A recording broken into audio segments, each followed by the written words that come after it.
Très content de vous retrouver dans ce nouveau tutoriel dans lequel on va voir le traitement des dates et des heures dans Excel.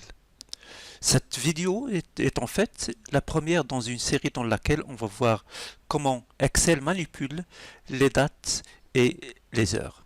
Pour maîtriser la manipulation des dates et des heures sur Excel, vous devez savoir que Excel stocke les dates et les heures sous forme de valeurs numériques en se basant sur une date référence de départ. Cette manière de stocker fait que les dates et les heures sont considérées par Excel comme des nombres avec un statut particulier qui nécessite un traitement spécial. En partant du fait que les dates sont stockées sous forme de valeurs numériques, on va constater le fait suivant. Alors, par exemple, dans la cellule A4, on va saisir une date, à savoir la date d'aujourd'hui. Nous sommes le 24 février 2023. Et dans la cellule B4, je vais écrire la même date, à savoir, je vais écrire seulement égal à 4. Voilà, de ce fait-là, j'obtiens la même date.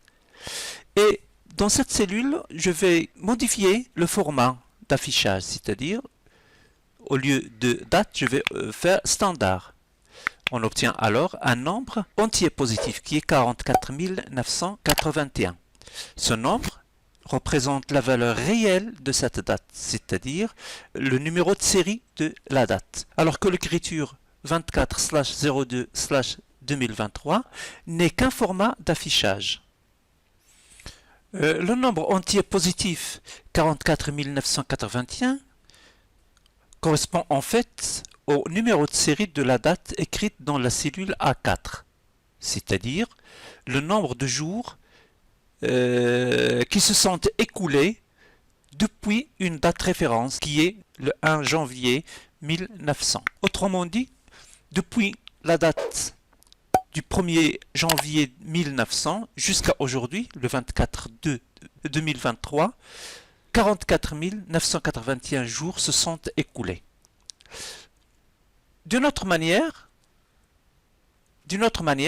si j'écris dans la cellule A4 le nombre 1,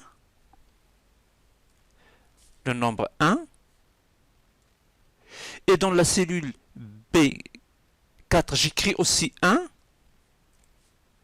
voilà, et puis dans la cellule A1 je laisse le format standard, et dans la cellule B4 je change le format date courte. Voilà, j'obtiens le 1-1-1900, c'est-à-dire le 1-1-1900 correspond au premier jour de sérialisation dans Excel. Attention, les dates qui sont antérieures au 1er janvier 1900 ne sont pas reconnues par Excel. Du coup, les nombres négatifs ne sont pas affichés comme des dates. C'est par exemple, j'écris dans la cellule A4, j'écris -1, et dans la cellule B4, j'écris aussi -1. Voilà. Et pour cette cellule B4, je change d'affichage, c'est-à-dire je change de format, j'écris au lieu de standard, je fais date courte. Remarquez que nous obtenons une série de dièses. Cette série de dièses est un message d'erreur d'affichage de la part de Excel indiquant que cette valeur, c'est-à-dire cette date, n'est pas reconnue. La valeur -1 n'est pas reconnue comme une date.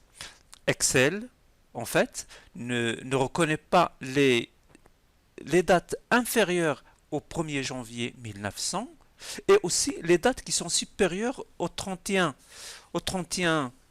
décembre 9999, c'est-à-dire Excel ne reconnaît que les dates comprises entre ces deux bornes, du 1er janvier 1900 au 31 décembre 9999.